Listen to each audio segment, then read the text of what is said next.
Donald Trump Jr.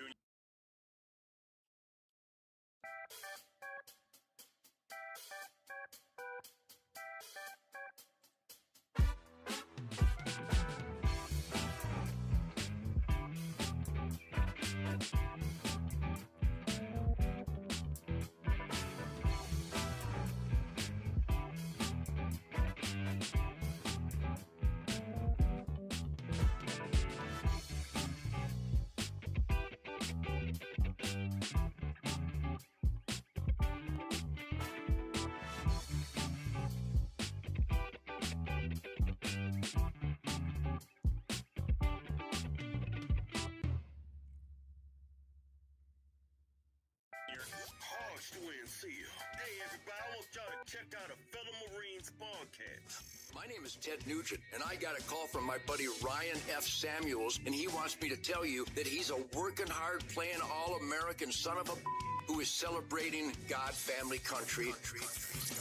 Welcome to the Ryan Samuels Show, one of the top political podcasts in the United States, where we have a healthy distrust for government and mainstream media. The Ryan Samuels Show is a raw, unfiltered look at American politics. Follow on Facebook, Twitter, YouTube, Rumble, and all podcast platforms. Here is your host, Ryan Samuels.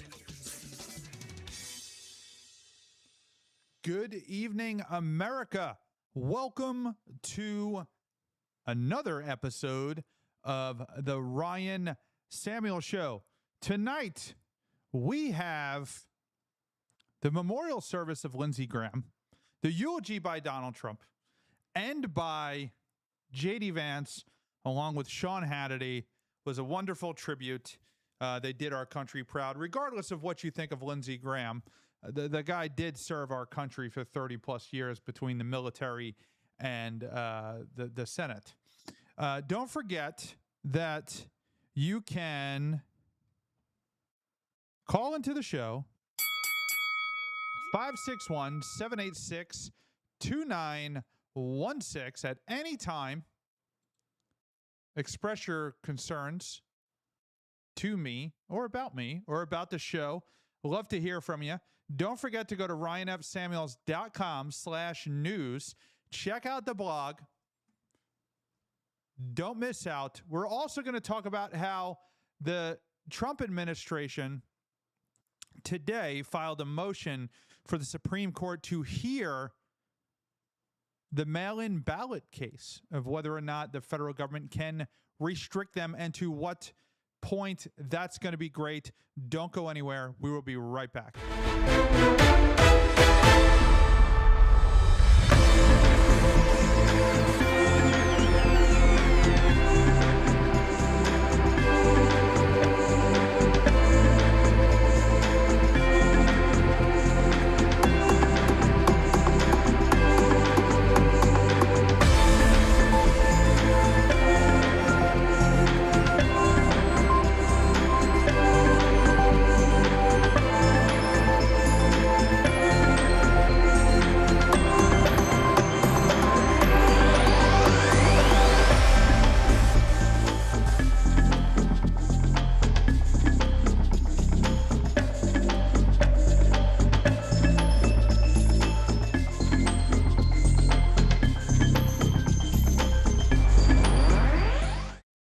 Today on Capitol Hill, Lindsey Graham's memorial service was held. Anybody and everybody came out to pay their respects.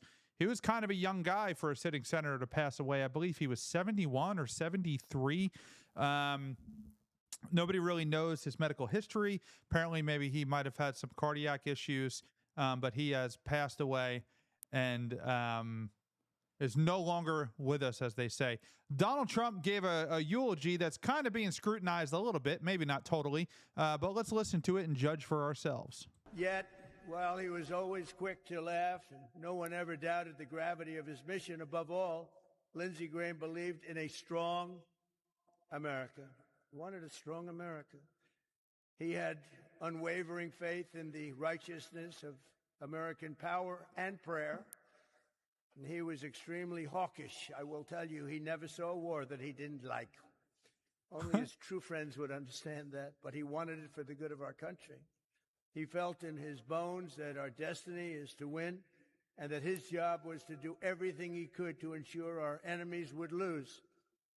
It was this conviction that led him to serve 33 years in uniform in the Air Force and Air Force Reserves and Air National Guard, even while he was in office. And it was this conviction that took him as a senator to almost every country on earth, confronting America's adversaries and standing up for America's friends. He had tremendous friendships all over the world. Kind of called him a war hawk, which I guess that he was. I do think that Lindsey Graham actually believed that his support of these conflicts is what is good for the country. And we're going to go over some controversial clips of Lindsey Graham. I hate to do that, but I think that they're already out there anyway, and they have to be answered for or spoken in support of or against, right? Don't forget, drop your comments down below. Hit that like, share, and subscribe button. And make sure you follow. Hit that little bell so that you get more of this great content. Here is Sean Hannity. Sean Hannity spoke. Lindsey, Mr. President, I would argue in my mind, probably has a heavenly version of Mar-a-Lago. It may even be a little bigger. He may have a little more gold in the Oval Office in his mansion in heaven. And I wouldn't be surprised if he added one big, beautiful ballroom and an arch somewhere on the property, because he would want to obviously duplicate his dearest friend in life, you, Mr. President. Giving kudos to Donald Trump at another man's Lindsey, funeral. Mr. So President. I guess this is controversy. This is controversial. I don't know why it is. Heavenly version of Mar-a-Lago that's a little bit bigger with even more gold. Is this what MAGA heaven looks like? Just the left. Trying to demonize it as often as they can. J.D. Vance had a good eulogy too. Let's listen to this. People from all walks of life, I think in part because of the way that he grew up, because of the fact that he wasn't handed everything. He was fascinated in everybody. He was fascinated in the wait staff in the Senate dining room. He was fascinated in the people who made the food. He was fascinated in the lowest staffer who had been hired 3 days earlier. He was fascinated by, of course, the very leadership of our country. And I think he was fascinated in people because he loved people and he was interested in them. He was the kind of guy who would walk into the Senate.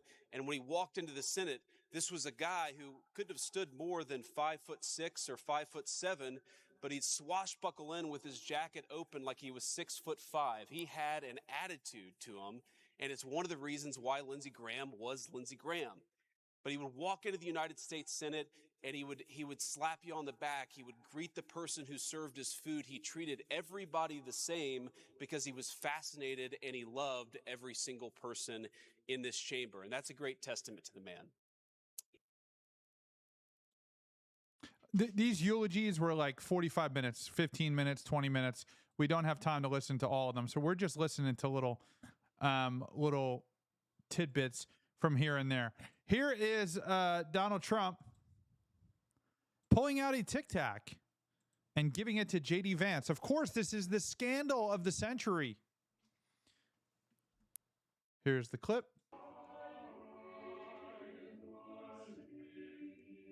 He's got Tic Tacs. Hey, J.D., you want a Tic Tac?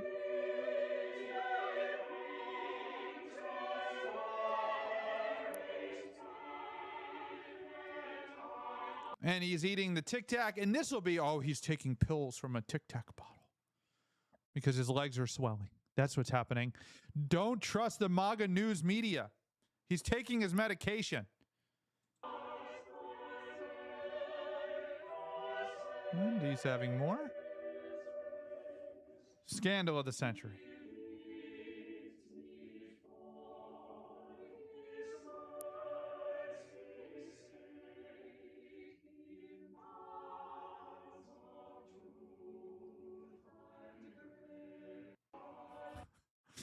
just a real moment, not done for stunt or political theater or anything like that. Here is a longer version of JD Vance. We're not going to be able to listen to the whole thing, but we're going to listen to a lot of it. This is in Washington, D.C. This is one of the highest honors that you can be given, is to have your funeral in the rotunda. And to the Graham family, all of you, I know you loved Lindsey and were proud of him, and he was proud of you, and I'm very, very sorry. It's good to see you all here among his friends and his colleagues, and I also, of course, have to issue my condolences to them. I know so many of you loved Lindsey like I did. So many of you argued with Lindsey, laughed with Lindsey, relied on Lindsey. And I also, of course, want to give condolences to a group of people you sometimes don't hear as often mentioned in the same breath, but I know who loved him, which is his staff. I know all of you worked for him for a long time. Many of you worked for him for longer than, I've been in public service, certainly longer. Some of you even than I've been graduated from high school. Don't mean to age any of you, but what a testament to a man that he has so much loyal and devoted staff. And I think that's the first thing I want to tell about Lindsey Graham. I want to tell some stories, but I also want to make an observation, which is that Lindsey Graham loved people from all walks of life. I think in part because of the way that he grew up, because of the fact that he wasn't handed everything. He was fascinated in everybody. He was fascinated in the wait staff in the Senate dining room. He was fascinated in the people who made the food. He was fascinated in the lowest staffer who had been hired 3 days earlier. He was fascinated by, of course, the very leadership of our country. And I think he was fascinated in people because he loved people and he was interested in them. He was the kind of guy who would walk into the Senate. And when he walked into the Senate, this was a guy who couldn't have stood more than 5'6" or 5'7", but he'd swashbuckle in with his jacket open like he was 6'5". He had an attitude to him, and it's one of the reasons why Lindsey Graham was Lindsey Graham. But he would walk into the United States Senate, and he would slap you on the back. He would greet the person who served his food. He treated everybody the same because he was fascinated and he loved every single person in this chamber. And that's a great testament to the man. I first got to know Lindsey Graham when I was on the Senate campaign trail for my own Senate race in 2022. I pray that this guy is the next president of the United States. Mainly because I love him. I think he speaks very well. He presents himself very well. He handles negativity and the opposing sides very well. He's a very skilled politician, probably one of the most skilled in the Republican Party, if not the most skilled in the Republican Party, without a shadow of a doubt. And I remember riding in the back of the car with him. During these campaigns, you go from one event to the next and to the next event. And I remember learning a lot from him. I had a lot of people who campaigned with me during that time, but I learned something from Lindsey Graham, the way that he interacted with people, the way that he was so interested in what was going on and what was moving people and what was motivating them and what they were interested in. That affection and love of people was obvious even on the campaign trail. But so too was Lindsey Graham's world-class sense of humor. And in one event in particular, we had just left one event. We were riding in the back of the car going to the next event. Lindsey Graham told me a story about his time in the House. And if I repeated exactly what he told me, Darlene, it would be the end of my political career forever. But what I can say is that I was laughing so hard that by the time we got to the next event, I had abdominal cramps and I was barely able to speak because Lindsey Graham could make anybody laugh and he could make anybody feel at home. I was talking to, a mutual friend of ours, a person who didn't always agree with Lindsey Graham's politics just shortly after his death. And I expected the person maybe to say something critical, but he said, you know what? Even though we sometimes disagreed, I loved Lindsey Graham. It was impossible not to like him. That swashbuckling, infectious laugh, that attitude, that passion that so many others have talked about. Lindsey Graham was impossible not to like as a human being and, of course, as a United States Senator. I remember on that campaign trail where, you're trying to raise money And one of the ways that you raise money is you send people to your campaign website. And I said, Lindsey, before one of these Fox hits on the campaign trail, I said, Lindsey, could you maybe mention the website, jdvance.com? And over a 4-minute interview, he must have mentioned jdvance.com close to a dozen times. The host would ask, how was the weather? And Lindsey would say, well, before I check the weather, I always go to jdvance.com. And in a 4 or 5 minute TV appearance, Lindsey Graham raised us over $100,000. And that campaign stop was a critical part of me getting elected to the United States Senate and, of course, going on this incredible journey. That was who Lindsey Graham was. I remember once I got to the Senate, getting in this argument with Lindsey, and as John said, as Leader Thune said, he was a fierce defender of Ukraine, and he and I got into this intense argument at a Senate lunch. I think some of our colleagues probably remember this, about a funding bill for Ukraine. And I remember at the end of it going back to my staff, and I was at the time working on a rail legislation that I really, really cared about. And I remember going back to my staff and saying, well, that's probably the end of Lindsey's vote on the railway bill, because he is never going to support anything I support after the argument that he and I just had. And of course, I found out a couple of weeks later from another Senate colleague that the fiercest advocate of that bill behind the scenes was Senator Lindsey Graham. Now, Lindsey was who he was, and I knew that Lindsey couldn't even pretend to care about rail policy. It was something I really cared about, but it wasn't something Lindsey was particularly focused on. And so I went to Lindsey and I said, why are you helping me? Why are you helping this legislation? And I expected him to do what so many politicians would do. I expected him to lie and say, well, I really care about rail legislation. And he said, oh, I don't care about that at all. I said, well, why are you helping me? And he said, well, I don't care about it, but you do. And that was the kind of colleague he could be, a person you argued with and fought with in 1 minute, but behind the scenes, without collecting an ounce of credit, was working for you and working for the things that you cared about in the next. That was who Lindsey Graham was.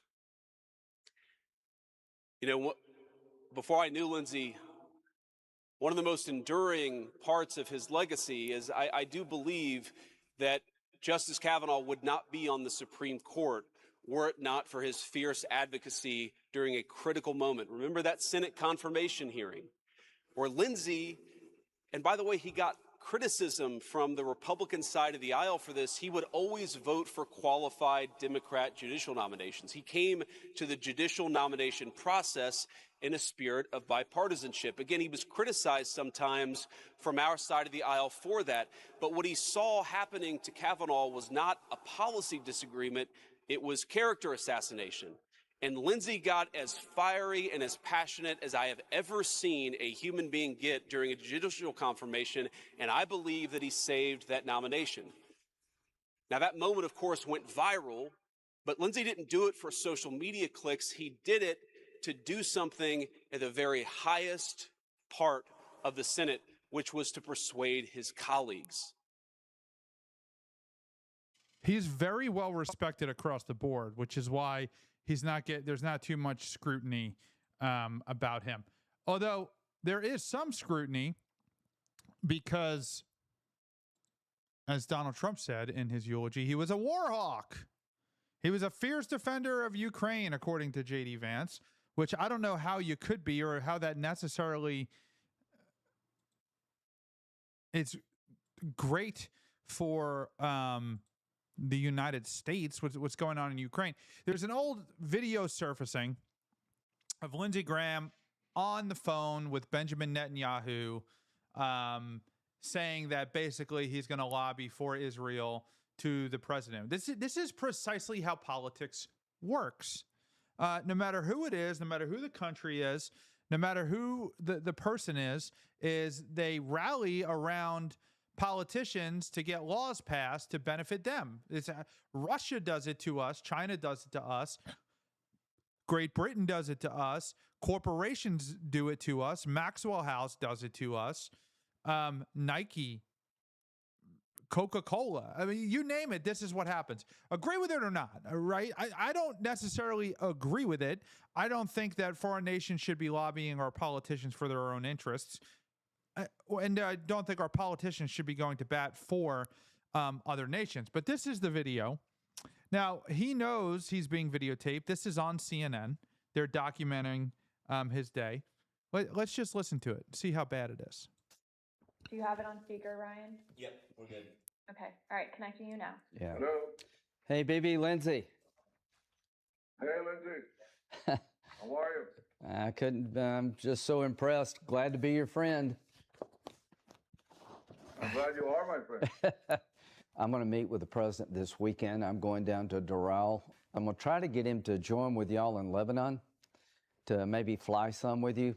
Would you like that? Yeah, I get that. I think you have a point, but I've been thinking about the other side of it for a second. Mm-hmm. We're concentrating right now on Iran.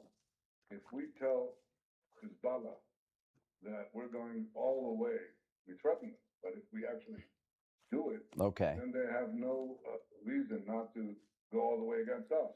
And right Okay. now, that's not our interest. We Okay. can do it later. Well, I'll. Okay. Well, that's actually good counsel. I'll put it out there as an idea. We can always go back to it. Again, not a big deal. So much of not a big deal that it was open and advertised on CNN, like live or whatever, or recorded. It doesn't matter. There's no secret here. Absolute no secret. But what a great legacy to a man who served this country. Like him, hate him, or disagree with him. He has done a tremendous amount for the United States of America, for you, and you should be thankful and grateful.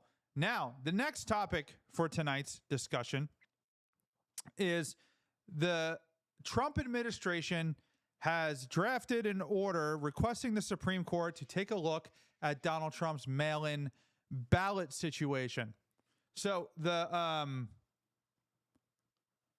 the D.C. Circuit Court just recently affirmed a lower court ruling upholding parts of Trump's executive order targeting mail-in ballot voting, including allowing the Department of Homeland Security to build a citizenship registry and the United States Postal Service to withhold mail-in ballots from states that don't share voter data with the government. This is the Save America Act. The Save America Act is going to create this registry to make sure that only American citizens are voting. Sorry, I'm typing. I can't do two things at once. The Supreme Court is going to take a look at this. This may not be a good thing. Why are they doing it now? Number one, they want to get this done before the midterm elections. The midterm elections is the reason behind anything that Donald Trump is doing. Here is the document from the Court of Appeals.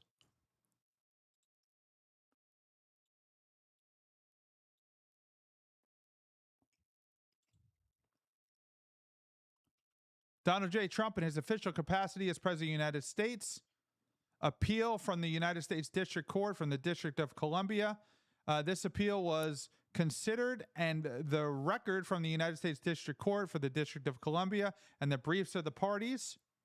The court has afforded the issues full consideration and has determined that they do not warrant a published opinion for the reasons stated below. Ordered and judged that the order of the district court issued on May 28, 2026, denying appellate motion for a preliminary injunction pursuant to federal rule civil procedure is affirmed.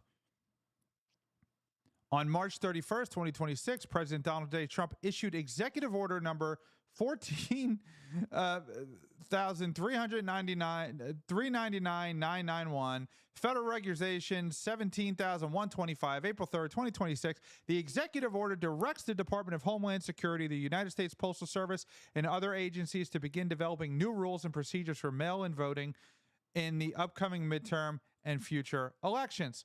The day after the executive order was issued, that before any of those agencies acted, plaintiffs, national arms, and leaders of the Democrat Party sued in the U.S. District Court, to which was upheld partially from the U.S. District Court. So now they're taking it to the Supreme Court of the United States. Does the President of the United States have the power to ensure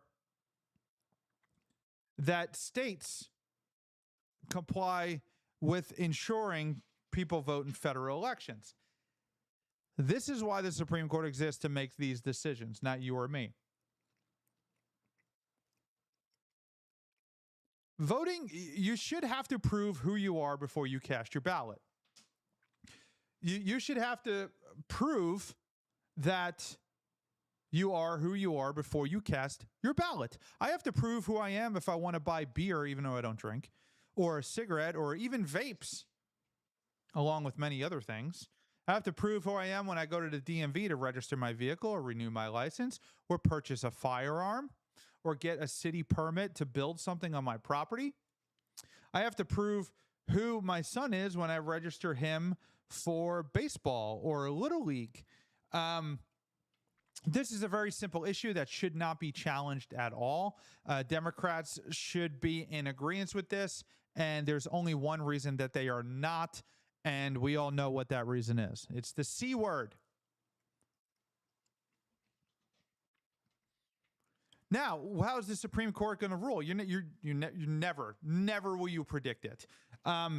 We lost the birthright citizenship, which was kind of a shocker to most people, and a couple of other things that we lost where we were surprised by certain justices' decisions, like Amy Coney Barrett. How will she vote on this? I don't know.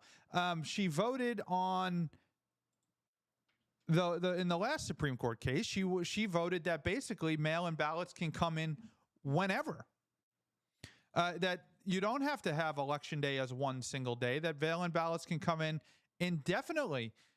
Justice Scalia and Roberts were not happy with this decision, and they wrote their dissents accordingly.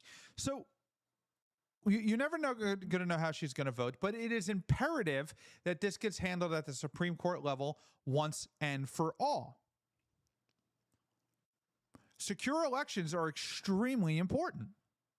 Here is a clip of Donald Trump talking about the situation. Massive cheating that's gone on. And so we're going to be signing an executive order. It's, I believe it's foolproof. And maybe it'll be tested, maybe it won't. I think it's very obvious what's said. And I'll ask Will Scharf to start off, attorney, a great talent, a very brilliant young man. And if you could discuss it, and then I'm going to ask Howard Lutnick to say a few words, and then I'm going to sign it, and we'll take a couple of questions. Okay, thank you. Mr. President, as you said, you have in front of you an executive order that deals with a number of issues relating to election integrity. As you've consistently identified, two of the biggest problems we have with election integrity in this country are, one, inaccurate voter rolls that allow ineligible people to vote in various federal and state elections all over the country. And then secondarily, you've consistently identified that vote by mail in this country has become rife with fraud. People returning ballots who aren't eligible to return ballots, ballots being sent to people who aren't confirmed to be eligible voters. So what this executive order is going to do is, one, we're going to take federal data. We're going to ensure that each state's election officials are provided with a comprehensive view of who the eligible voters in their jurisdiction actually are. All good things. All good things. And it's a tough situation. Because do you want the President of the United States making rules about elections? The answer to that is a resounding no. I don't want Barack Obama sitting in the Oval Office casting executive orders on who can vote in elections and who can't vote in elections. I think we can all agree that if you're not a citizen of the United States, you should not be voting in an election. I think we could all agree that you have to identify yourself. So, of course, the left has taken this and they're making it, he's rigging the election. He's trying to wriggle it. No, he wants to make it secure, because with a secure election where you ensure a person is a citizen and that they live and they're only voting once. That what you're going to see is you're going to see Republicans get elected all of the time. And the reason you're going to see that is because Democrats are a minority in this country. Unless you live in some big city like New York, Chicago, Atlanta, even Atlanta's conservative. Los Angeles, even California is very conservative. You go out in Northern California or any of these cities up in the country up there where the wineries are. It's For travel. If you're in the military, you're far away, absolutely. If you have to go someplace. He's saying that mail-in ballots are okay, right? This is what he's saying. They are okay in certain circumstances. So what he's saying is that if, like, when I was in the Marine Corps and I was stationed overseas, I was in Scotland for a little while. I was in Europe, Britain. I was all over the place. When the elections came up and I wanted to vote, I would cast my ballot. I'm a deployed military personnel. You should be able to do an absentee ballot. Donald Trump does absentee ballots when he votes for candidates in Florida.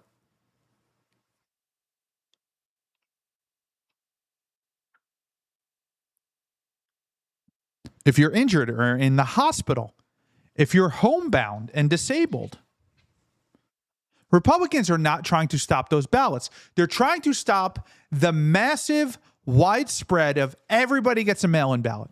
Everybody gets a mail-in ballot where they're automatically sent to their house. This is what happened in 2020, and that's why Donald Trump lost the election. This is standard practice in California, which is why they have a stranglehold on the elections.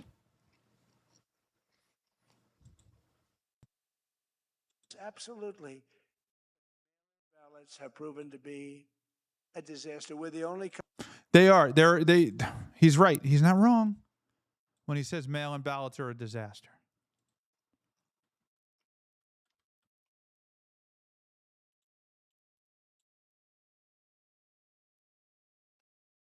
Here is a report from Spectrum News.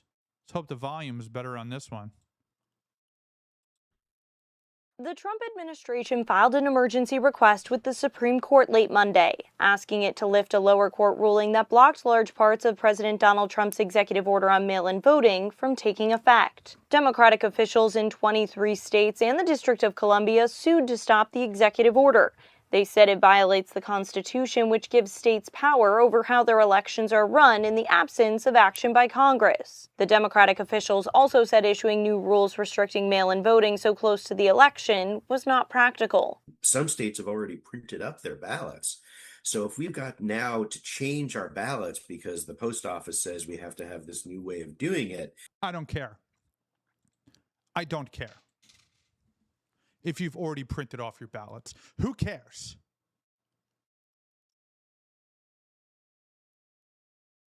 Oh, we've already started trying to, sway an election one way or the other. You can't expect us to stop now. It's going to be a problem. The executive order. How? You just got to get up and go vote. That's it. How is it a problem? Nobody's stopping you from voting. Signed by President Trump in March, directed the Department of Homeland Security to create state-by-state lists of approved voters and told the Postal Service to deliver mail-in ballots only to people on that list. Cheating on mail-in voting is legendary. It's horrible what's going on. While the president continues to claim the practice of vote by mail is rife with fraud, there is no proof of that, and there couldn't be. He himself has voted by mail many times. The Trump administration argues that stopping this executive order from taking effect would create, quote, serious irreparable harm on the federal government, and that the order is focused on, quote, promoting election integrity in the upcoming federal elections in November. The midterms. The Supreme Court has asked Democratic officials who are suing to stop the president's order to respond by August 3rd. From there, the justices will determine whether the order can take effect before the November election. In Washington, Cassie Simeon, Spectrum News. It's going to be a tall order to get this done before the midterms. It's going to be tough. It's not going to be easy. It's not going to be simple. But it's something that needs to be done. I mean, it's 2026. How on earth are we not able to make sure that our elections are secure? Good evening to you too. How? Here is Fox News report.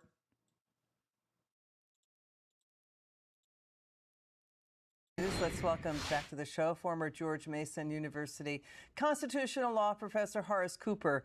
Horace, it's always good to see you. What do you make of the president asking for the Supreme Court to step in on mail-in ballots? It would give the U.S. Post Office and DHS power to basically screen mail-in ballots and possibly get state voter rolls. Do you think the president's going to win this one? Well, I think the president's in a good position to do so. Let me just say this. There's two issues. One is the important policy issues where we shouldn't be allowing people that we can't actually validate that they're citizens from participating. And the other is the narrower question of whether or not this executive order can compel the post office to act in the way that the president wants. I believe that the orders denying this authority are premature because they've acted before the USPS has had a chance to roll out what its rule is going to be. There's a statute, a federal law that Congress did in fact pass that says you can't use the post office to engage in fraud or any other kind of felonious behavior. If this rule simply says you must validate that these ballots are actually coming from the people that they say they are, that seems well within the existing statute that Congress has already created. So that's important what you just said. To strike it down. That's important, and based on that, what you just said, premature to strike it down because the rule's not out there. But there is a federal law that says the U.S. Post Office cannot engage in delivering, fake, phony, felonious mail. Right. Well, yeah, but you'd have to prove that it is fake, right? So here's my question.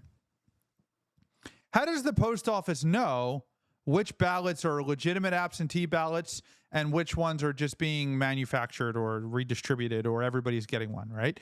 How? If I'm disabled and I'm homebound and I can't leave my house to go vote, then how does one postal worker know the difference between the two ballots? They would have to have a different kind of envelope or something. I don't really know how you would figure that out. And coming down with a system before this election is going to be challenging. So, I mean, maybe the Supreme Court pushes it past November for the midterm elections, which is going to hurt the Trump administration in the midterm elections. They're doing the right things. Our election system is broken. It is utterly not working. It needs to be fixed. It needs to be redone to ensure that elections are secure and make sure that the true will of the American people is coming through.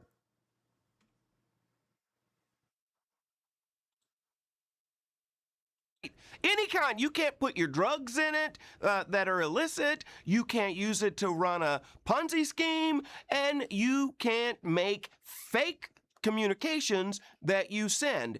All of that has long been part of the mission of the U.S. Postal Service. If they issue a rule that simply says, we're not going to let you carry ballots unless you can validate that those are legitimate, I think that will be upheld. I think the president's on solid ground. I think the Supreme Court is going to say, hey, appeals court, you acted too quickly. Got it. Really interesting. Well, watch for that. Horace Cooper, great analysis. Thank you so much.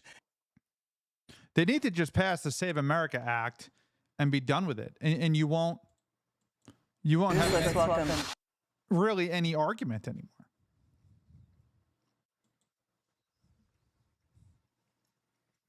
Require ID for voting, required for in-person without special circumstances.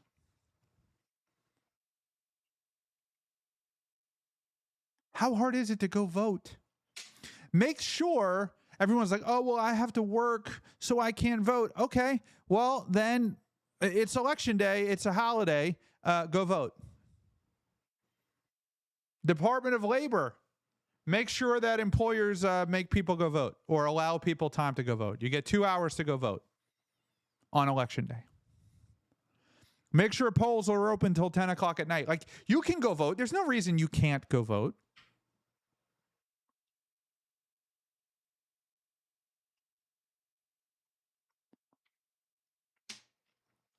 It's an astounding,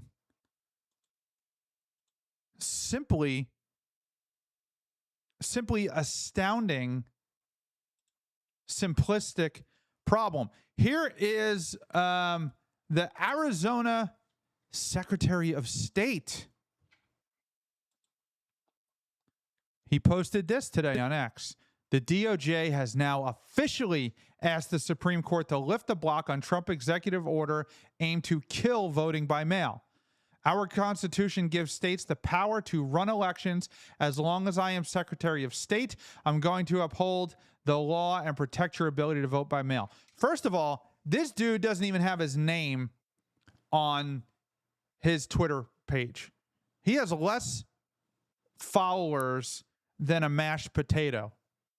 He doesn't have his name there because nobody would know who he was, so he's desperately putting his title there with nothing else to try to get attention. Like, nobody cares about who the Arizona Secretary of State is, dude.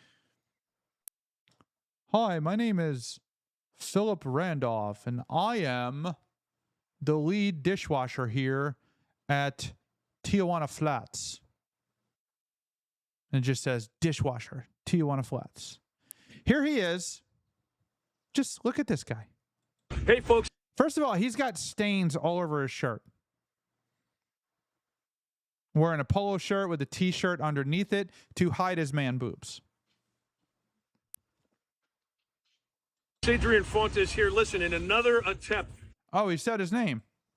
Adrian Fontes. Fontes here. Listen, in another attempt to try to pick their own voters and thwart our ability to vote by mail, the Trump administration is now appealing an injunction.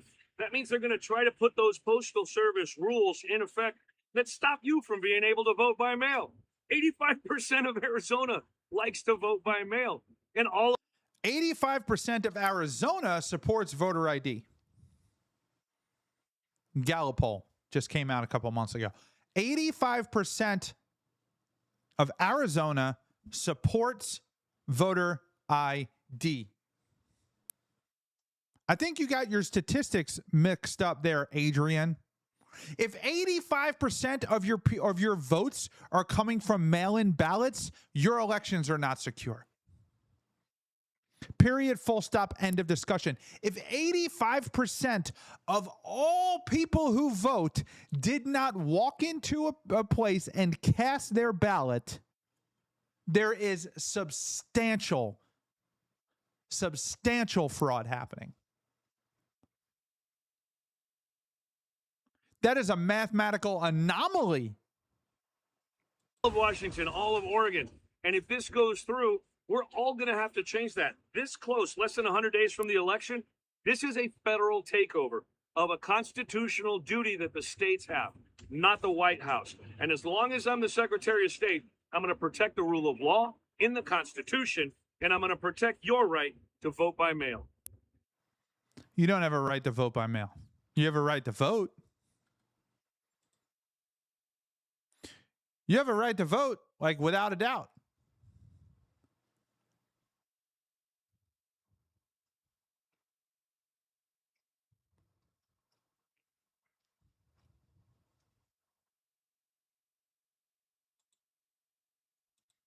I don't know. I would love to say I'm confident that the Supreme Court is going to be on the side of the American people, but based on their recent rulings, I don't know.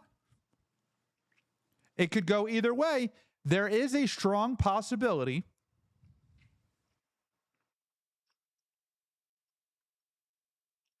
that the Supreme Court will turn around and say the states are in charge of their own elections. If they want mail-in ballots, they do mail-in ballots. The federal government has no role in doing that. I would love to say that they say the 10th Amendment applies, but it doesn't. It hasn't applied since the Civil War. Thank you, Abraham Lincoln. But there's a strong possibility or a moderately, I wouldn't say strong, there's a moderately 50, 60% chance that this does not go Trump's way. Based on birthright citizenship and based on the voting, same day voting ruling that just came down. Here's Gavin Newsom. The SAVE Act is blatant voter suppression. It makes voting harder for Americans without passports. Not true. You don't have to have a passport. You can have just an ID. That's it. He's lying. And he also can't read, which is just a scam. That's what he says. Married women who changed their last names. Again, not true. Not true. Military members and Americans overseas. Nope. It's actually specifically, there's specific language in the Save America Act that outlines military service members overseas. People with disabilities. Nope. Again, specific language in the Save America Act that outlines it. Seniors, again, wrong. Donald Trump is begging the Senate to pass it so he can suppress your vote. Don't let him rig our elections. Show up this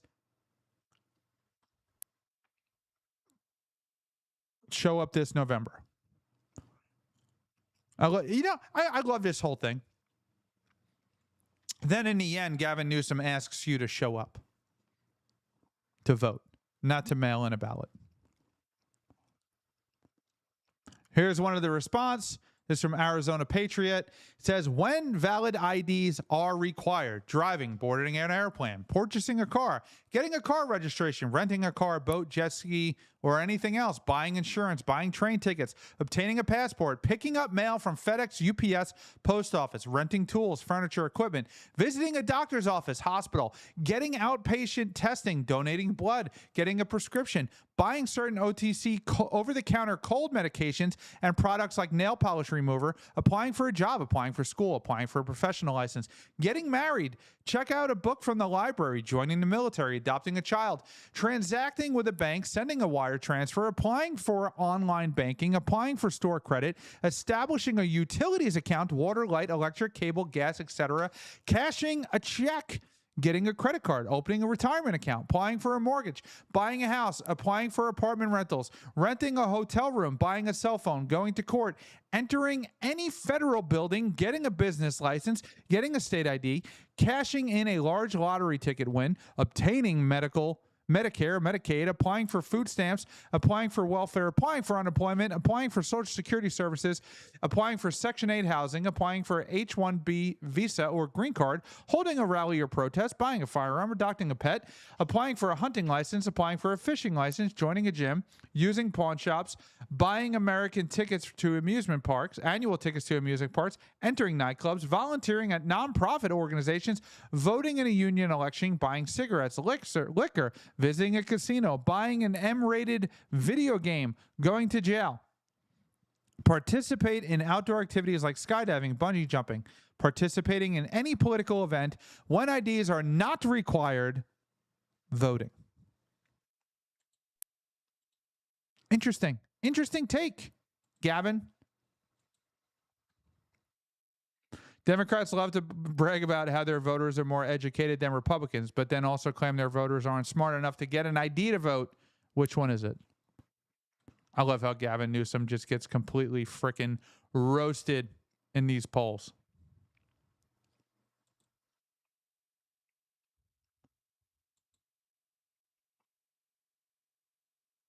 It's mind-blowing to me.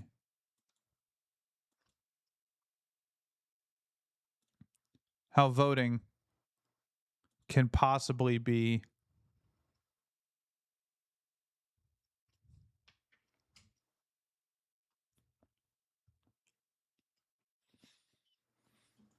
against requiring an ID to vote.